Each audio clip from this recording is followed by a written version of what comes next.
Assalamualaikum warahmatullahi wabarakatuh. Kita mulai pertemuan perdana pada hari ini dengan membaca basmalah bersama. Bismillahirrahmanirrahim. Baik, di pertemuan perdana ini saya akan memperkenalkan diri. Nama Tripujati. Teman-teman bisa memanggil saya dengan Bu Puji, Bu Pujati atau Putri. Boleh semua, silahkan. Gak masalah.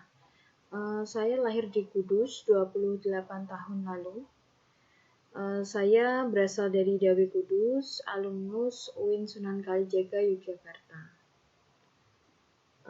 Baik, hari ini kita akan membahas terkait logika.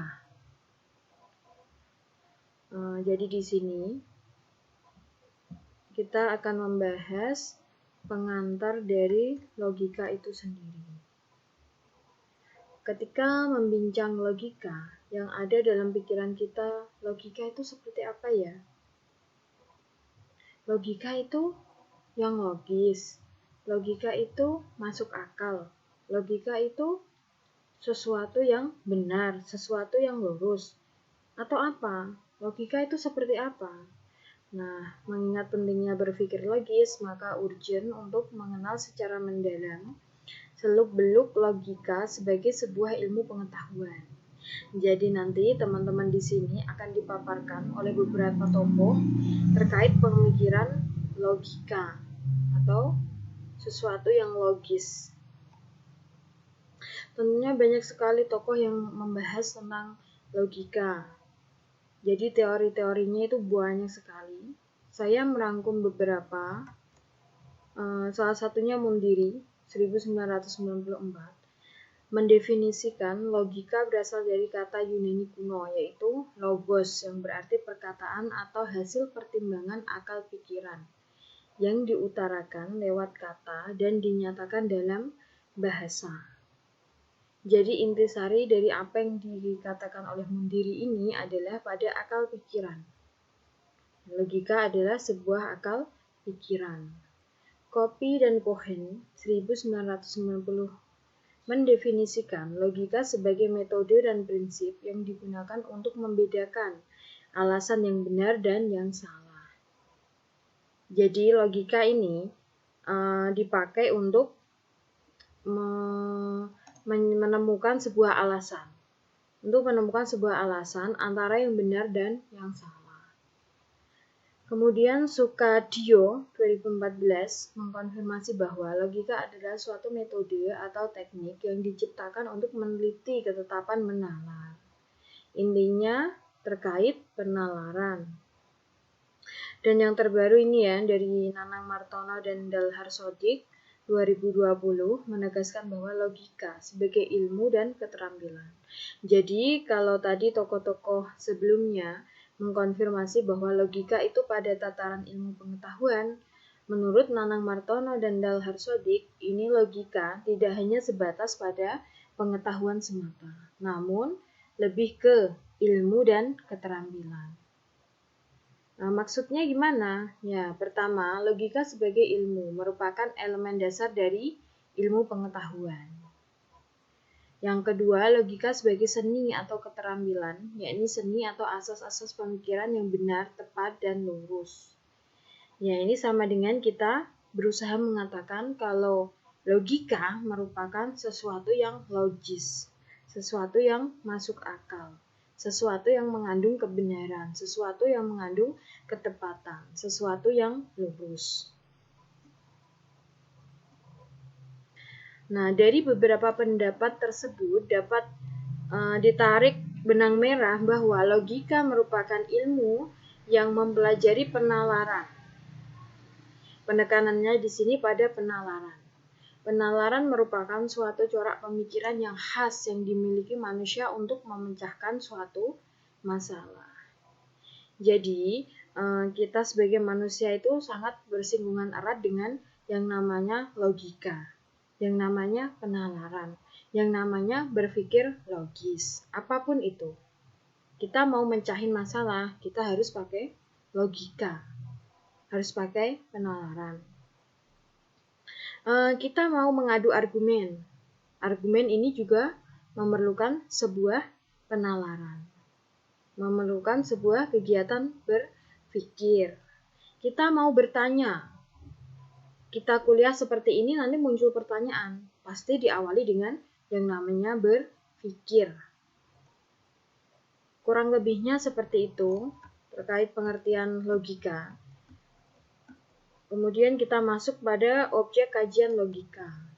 Jadi logika ini memuat dua objek. Yang pertama yaitu objek material atau suatu bahan yang dijadikan sebagai tinjauan penelitian atau pembentukan pengetahuan itu sendiri. Dan yang kedua adalah objek formal. Menurut sudut pandang dari mana objek material itu disorot. Jadi bagaimana sederhananya? Ya, objek formal merupakan cara pandang kita atau perspektif kita dalam memahami suatu objek atau objek material itu sendiri.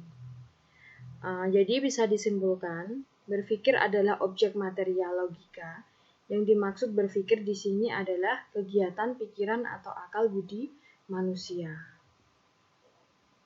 Ya, kalau berpikir adalah objek materialnya, maka objek formalnya adalah perspektif kita dalam berpikir. Oke, lanjut pada manfaat mempelajari logika. Nah, tentunya mempelajari logika ini banyak sekali manfaatnya. Yang pertama, dengan belajar logika, kita ini belajar menjadi orang yang bijak. Bijak dalam mengambil keputusan, bijak dalam berpikir, bijak dalam menalar, bijak dalam menemukan sesuatu yang benar, yang lurus, dan yang tepat. Membangun pola pikir rasional dan kritis. Ya, karena logika pada dasarnya mampu membangun pola pikiran rasional dan kritis. Tanpa logika, kita tidak bisa menemukan sesuatu yang rasional dan kritis.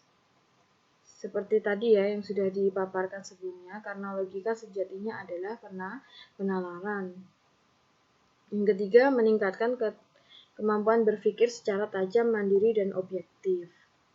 Dan yang keempat, menegakkan kebenaran dan menghindari kekeliruan. Nah, kebenaran yang dimaksud di sini adalah berpikir yang benar, berpikir yang tepat, berpikir yang lurus.